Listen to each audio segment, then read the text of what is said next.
Hi everyone, it's Tiff. Today is Thursday, April 2nd, which means that yesterday was April 1st, which is Census Day. And this day comes every 10 years to every single household in the United States. And it's super, super important to fill out the census because one, it helps to apportion the number of congressional representatives to each of our districts. So for instance, this year, since New York City is at risk for an undercount, there's a possibility that New York will lose not just one, but two congressional representatives, which, especially in these times, is super, super important. It also helps to determine redistricting, and it also helps to direct funds towards a lot of the federal programs that we rely on, including public schools and community and public hospitals, which, right now definitely could use more resources than they've been given.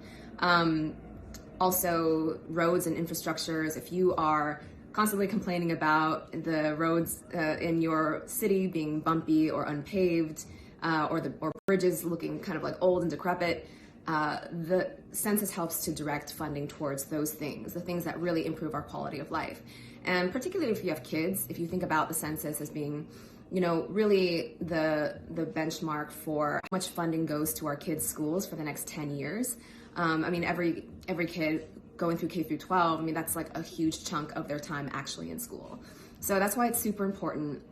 And also, if you are from a community that's hard to count, for instance, Asian Americans are actually the least likely of all racial groups to fill out the census, which is a huge deal because we are already invisibilized in political discussions because we don't often come out in really high numbers to vote or to engage civically. So super important to not only fill out the census yourself, but also make sure that your parents are filling out the census, your friends are filling out the census, your friends at the dog run are filling out the census.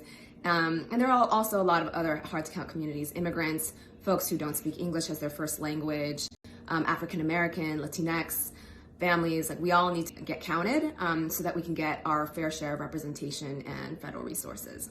Okay, so you should have gotten this envelope in the mail sometime last month in March.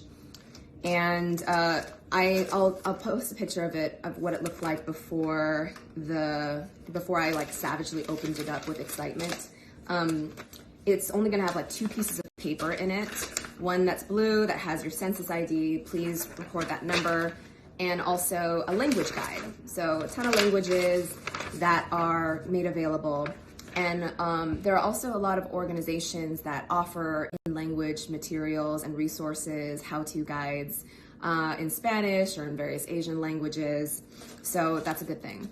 You might also have gotten another reminder because the census is not only really important, but it's required by law. So it doesn't matter if you are undocumented or you have a green card, everybody counts. Everybody counts as one.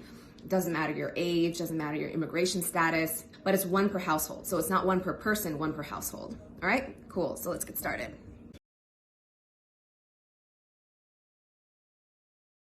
So I'm about to do my census. Okay, so when you get this blue piece of paper and it comes in this super boring looking envelope, and keep in mind, it's not going to have your name on it. It's going to say resident of whatever address. So you take the census ID, which is on this green piece of paper. I'm not going to show you mine, but it should be a 12-digit and letter number. So you're going to take that and go to my2020census.gov, and just the first couple questions will just to verify that the census ID and your address are correct. So they're going to ask you for your census ID first. You're going to put that in, and then they're going to ask you some questions about yourself. Okay. So, got my first, middle, and last name, and my phone number. And remember, all of this information is protected. All right, so next we go on to the household questions.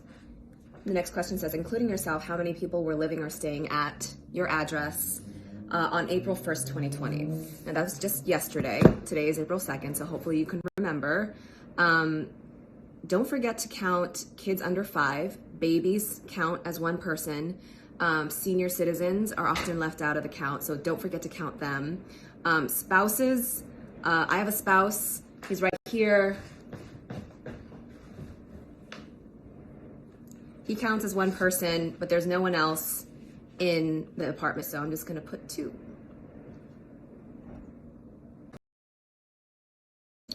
All right, so now that I've put in the number of people in my household, now they're asking what is the name of each person who is living at your residence on April 1st, 2020. So there are a couple more household questions that relate to whether you rent or own your house, and then you move on to the people questions. So they ask you about your sex, and then your birthday. So mine is May 18th, just in case any of you want to put that into your calendar so you remember. Verify your age. I'm not going to read that out loud. Then they ask you if you are Hispanic, Latino, or a Spanish origin. And I'm pretty sure I'm not, so I'm going to say no. And now it's going to ask me for my race.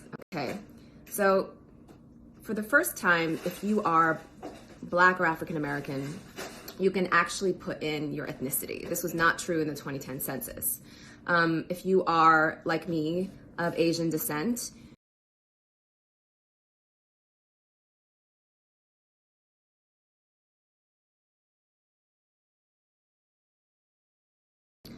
all right, so next it's going to ask you all the other people in your household, how are they related to you? And Kyle is my opposite sex husband. It's easy enough. First bubble on top. What is Kyle Bibby's sex? Male. And what is his date of birth? He's standing right there, and he's like looking at me. If I don't remember, he's gonna be really pissed. October 9th. I'm getting this thumbs up from Kyle. All right, Kyle, I need your help. Are you of Hispanic, Latino, or Spanish origin? No. Are you sure? Because you'd be looking Dominican half the time. Okay. So the last question has something to do with making sure that everyone is counted only once, because as we know, some people have multiple households, or they only stay in one residence for part of the year, part of the time. So they're asking you, do any of the following people usually live or stay somewhere else other than blah, blah, blah, your address? And I'm gonna click none of the above because we are not at the point in life where we have more than one residence. One can dream. And then it says, you are almost finished and are now ready to send your responses. Once your questionnaire is submitted, you will not be able to access your information or change any of your responses. After you submit your responses and are showed the confirmation page, you may close the web browser. Okay, so this is it. This is the moment of truth. You must click submit to complete your questionnaire. Would you like to send your responses now? And I'm just gonna go ahead and click submit.